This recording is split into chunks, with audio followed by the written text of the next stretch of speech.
Hello, everyone. My name is John Tabernor. I am the community lead here at Relic Entertainment, and I am joined by the game director for the Dawn of War Definitive Edition, Philippe Boulle. How are you doing today, sir? I am very good, John. Happy to be here. So we are fast approaching the release of the Dawn of War Definitive Edition, and I know one of the things players have been clamoring for is some more gameplay footage. So I think that's what we're here to show them today. Isn't that right? Absolutely. Yeah, let's get to it.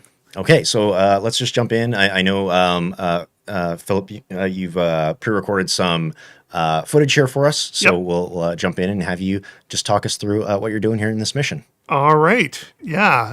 So I recorded playing through the spaceport mission in Dark Crusade. So for those who don't know, Dark Crusade is one of the expansions and has a campaign layer map where you're capturing territories. And one of the key territories is the spaceport that allows you to attack across the planet. And there's this fun little scavenger hunt mission to take the spaceport. And that's what I played through. Okay, let's change over to that gameplay and let's check it out. All right, here we go. So I'm playing as the Orcs, led by Gorguts. And the mission here is to find and recover these Space Marine servitors. So the little builder units for the Space Marines. The idea is they have a bunch of data that I'm trying to collect to take control of the space station. Unfortunately, the other player on the map, the Tau Empire, are trying to do the same thing. So I'm in a race to find and recover these servitors. So I'm starting off as the Orcs here, and the first thing I'm doing is capturing some units, some points. You can see I have some units with these green rings around them. Those are my Honor Guard units that I earned from capturing other territories. Oh, here's the first servitor. This one's easy to find. It's right next to the base. Yeah. So that gives me a little start, but the Tau will be catching up pretty soon. So Yeah. Philip, before we get into the rest of this mission here, for longtime fans of the franchise, this is fairly noticeably different just right off the hop. If folks are watching this on YouTube, we're playing this in 4K in widescreen. The UI definitely looks a little bit different. So maybe you could talk about some of the changes there. Absolutely. So we have an option in the options menu to adjust the HUD width, so the width of the heads-up display.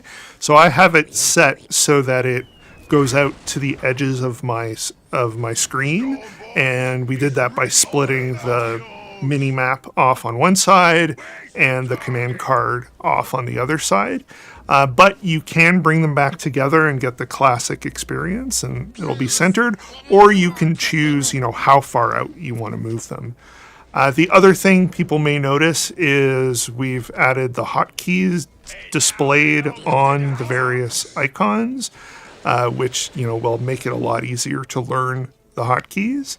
And we actually have 3 presets of different hotkeys. We have the classic hotkeys unchanged from the original version. We have grid keys, so most of the icons are on QWER and based on their position. And we have what I'm using, which we call the modern setup, which tries to standardize the hotkeys from faction to faction. So your builder is always on B.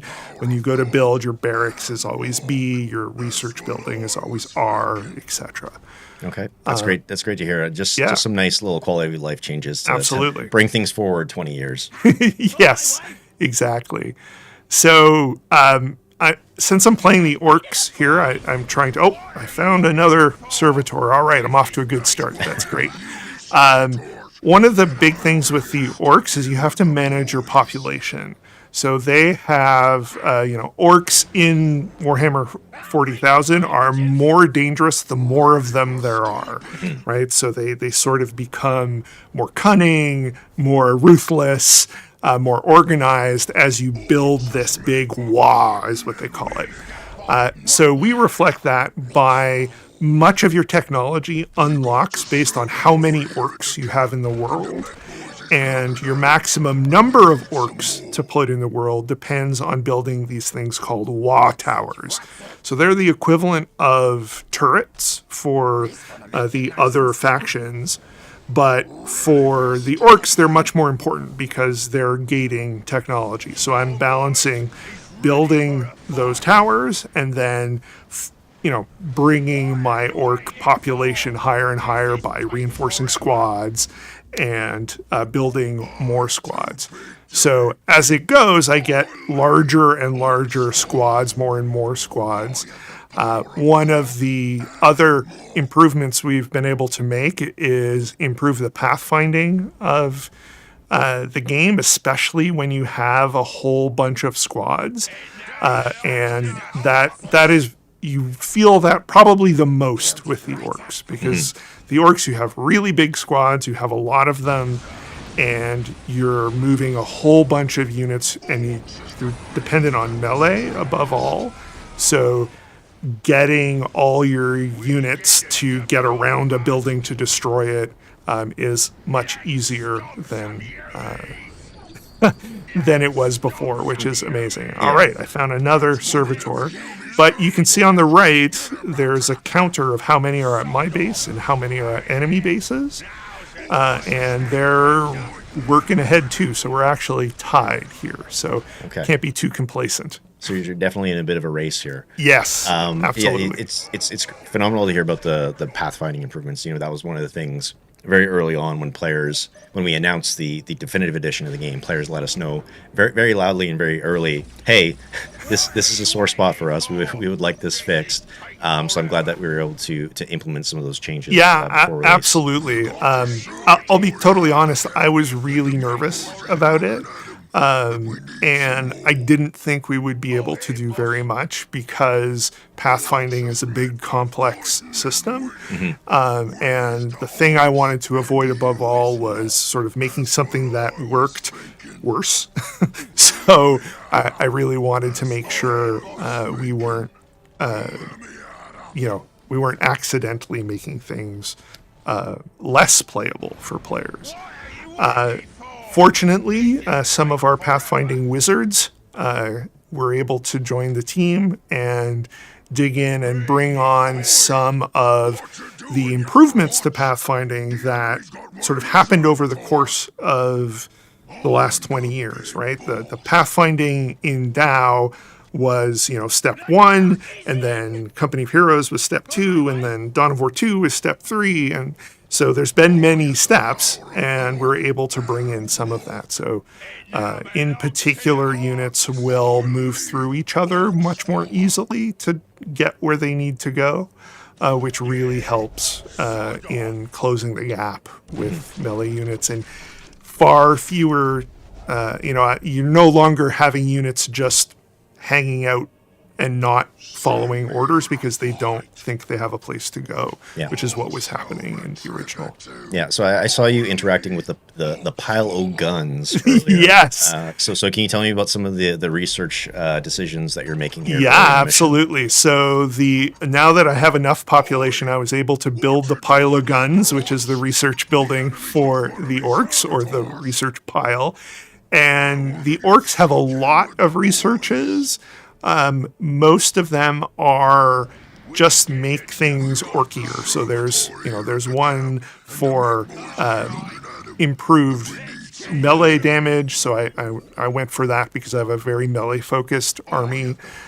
There's one for better health and commander health, which I also took on. So I'm really, trying to just make my army better and better. One of the things I struggle with in here is stealth. So you can see these Tau units are shooting at me, and they are invisible to me. There I was able to use a stick bomb, a grenade, to kill them, even though I couldn't target them directly. But my only real... my reliable detection unit is the war boss himself, and he's super effective, but there's only one of them. So Here, he's nearby these stealth suits, and they are not going to last very long because they've been revealed, and they are Tau units, and so not very good against melee armies. So that's that's an advantage for me here. Yeah. But you can see, like here, I'm not able to actually target those guys directly. Right. So you definitely have to be careful with or clever with where you're positioning your war boss. Right? Exactly. So, Philip, maybe we could talk a little bit more about some of the technical changes to the game as well, because we've done things like improvements to the camera or the fog in the levels as well, so we can actually see more of the game and actually appreciate the entirety of my base here. Yes. So maybe you can get into some of those changes in terms of like how the player is actually perceiving the game and interacting with the map. Yeah, absolutely. So the original Dawn of War, the camera was quite close to the ground, which was really fun for showing the units, but often meant you had a really hard time having some map awareness. So we wanted to bring the camera out somewhat so you could see a bit more of the map. We also pushed back some of the atmospheric fog, so you could actually see further. Now, I should say you can, use your scroll wheel to zoom into the units at any time. You can shift the angles of your camera. There's a lot of different options there, and you can also set it so that your default camera is the classic view, but then you can pull out a bit more if you want. So there's a lot of options for the players. You can also see that, like, now we have, more modern shadows. The lighting has improved. The units have more, sort of reflective materials and so on. So the game's really looking great. I'm really proud of how it's looking. Yeah, I think that was one of the first things that made me say, oh, wow, when we were working on this internally, was the legacy game had, I guess, what we would call cigarette burn shadows. Yes, right. Absolutely. And here you can actually see the shadows are modeled after the unit and actually reflective of what they're doing.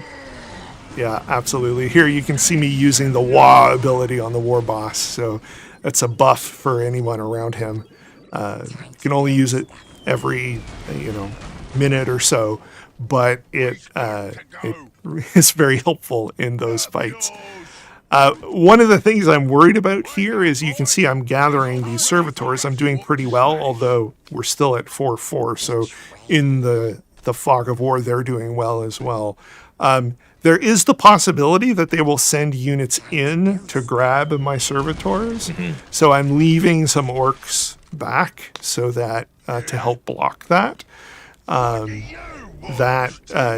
means some of my population is guarded there. But here we go. I'm pushing forward with my big mass. I have my storm boys over here. They're still getting harassed by some stealth units, so I'm sort of moving them around, taking advantage of their jump packs to get away from threats. Yeah, they definitely provide you a lot of mobility. Yes, absolutely. They are very fun units for that, and that is something that's a bit of a weakness. The orcs are not the fastest moving units, so they're not the slowest either. Like, you can get them across the map, but really quick movement is something the Storm Boys will do for me. Yeah. The Dark Crusade allows you to upgrade your commander, and one of the upgrades I took improves his movement speed with some war gear. I believe it actually paints his legs red, and red ones go faster, so he goes faster. But that, has been a bit of an advantage here. Unfortunately, one of my honor guard squads got overwhelmed by Kroot, who are the Tau's melee forces. They're sort of allied melee forces, and they are quite effective in melee. So. Mm-hmm. So one of the things that I love about Dawn of War is just the very memorable voice lines and absolutely the story throughout the game and the campaigns.